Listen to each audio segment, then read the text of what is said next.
Good day, Mr. Chief Justice, and may it please the Court. In regards to Supreme Court precedent dealing with gun rights or legislation, the Court has tended to uphold the principles of the Second Amendment and the Constitution. In order to solidly define the rights of the people protected by the Constitution, we will use the Supreme Court standard of the 14th Amendment as decided in Malloy v. Hogan, where the Court held that the liberties given in the Bill of Rights must all be enforced against the states under the 14th Amendment. In the District of Columbia v. Heller, where the Court was met with the question of, is mandating the licensing of a firearm and requiring it to be disassembled while stored infringing on the Second Amendment? The Court's decision overturned the law, declaring handgun bans, heavy license restriction, and a requirement for guns to be stored disassembled unconstitutional. In addition, the Supreme Court solidified the right to self-defense by stating that the Second Amendment should be read to guarantee an individual right to possess and carry weapons in case of confrontation. While tragic, the country cannot ignore the rise in mass shootings on school campuses. The United States extends the right to protect oneself in confrontation.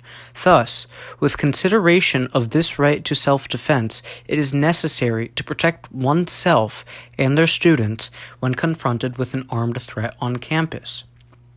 Furthermore, in McDonald v. Chicago, the Court dealt with a response to the Heller ruling, which only applied to the District of Columbia, and was asked to apply it nationally.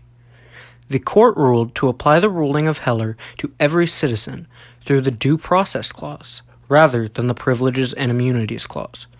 In doing so, the Court extended the right to keep and bear arms to individuals in all 50 states. Because of the incorporation through the Due Process Clause, citizens are given a constitutional right to keep guns in their home for self-defense. The Court stated that this right was greater than the state's power to restrict it. As the Constitution is the supreme law of the land, the Second Amendment takes supremacy over the clashing state laws.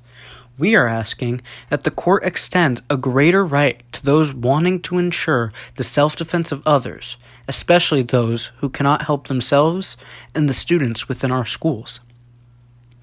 In 2016's Caetano v. Massachusetts, the Supreme Court once more interpreted the Second Amendment in a favorable perspective for self-defense when it dealt with the legal question, is a stun gun for self-defense protected under the Second Amendment? In this case, the Court decided that the Second Amendment extends prima facie to all instruments that constitute bearable arms, even those that weren't in existence at the time of founding, and that this Second Amendment right is fully applicable to the states.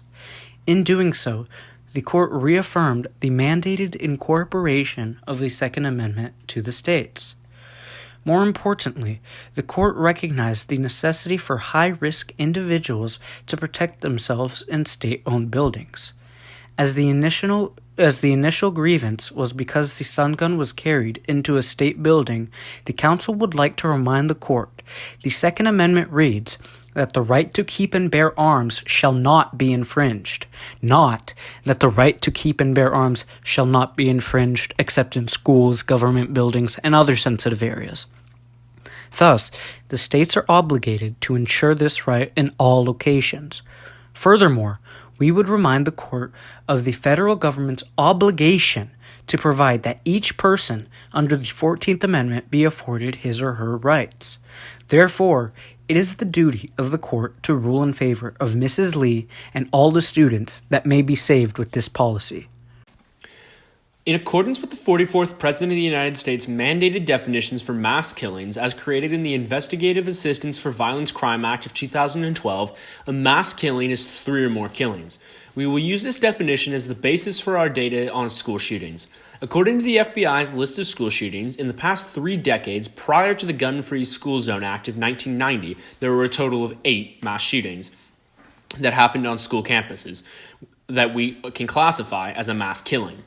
It's terrifying that in the following 3 decades to the present, there have been 21 similar shootings. While we cannot claim to present a solution to avoiding these vicious crimes, Mrs. Lee's system would certainly help mitigate the potential casualty risk. When California decided to take the right to carry arms onto campuses away from schools across the state, it left these same schools defenseless without any means of a solution. Not to mention, when taking away these rights where citizens of the other states have them is unconstitutional. The 14th Amendment ensures equal protection under the law. While this protection may come in different forms throughout different methods, the state of California has not provided any alternative solution for effectively protecting its students. While students in Texas might be protected by their staff on campus, those in California have no protections aside from a flimsy metal sign. Since school shootings are becoming a frequent occurrence, the state is obligated under the 14th Amendment to protect their students. Before schools were made gun-free, it was common for both students and teachers to bring firearms onto school campuses and, when needed, defend said schools when under threat. Now, schools are protected by a sign that prohibits firearms completely. Under the defense of this sign, however, 3 times more school shootings have occurred. This leads us to ask the question, what is more likely to deter a shooter?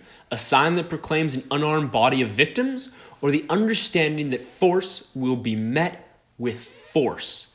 While the opposition may argue that it may have adverse effect on the education of the students of the district, we would like to highlight that when Huntsville Union High School adopted the policy of armed staff, no noticeable negative effect upon the educational environment was observed. Our society places a large value on our youth, and to quote Nelson Mandela, our children are our greatest treasure, they are our future. Now, I ask you, is it moral that we protect our banks, our events, our celebrities, and even our politicians with armed guards? We protect this building with armed guards, but yet, when it comes to our greatest treasure, our children, we leave them locked up and defenseless. Having armed staff on campus is the greatest means of defense one can provide for children of all ages at school. This is a policy that is used effectively and well across the country. Thus, a policy that can only protect students during an increasingly common plague of school shootings and has no negative impact upon them should immediately be implemented nationwide. Through the precedent of and incorporated rights, the Supreme Court has shown the value it holds on the matter of self-defense. Due to this, the rising number of school shootings, and it is evident that self-defense of students and staff, unfortunately, must be ensured with force. Because of the right to self-defense and the moral obligation to defend children and students, we respectfully request that the Supreme Court recognizes the necessity for school staff to carry arms and overturn California's unconstitutional infringement on our right to defend our children.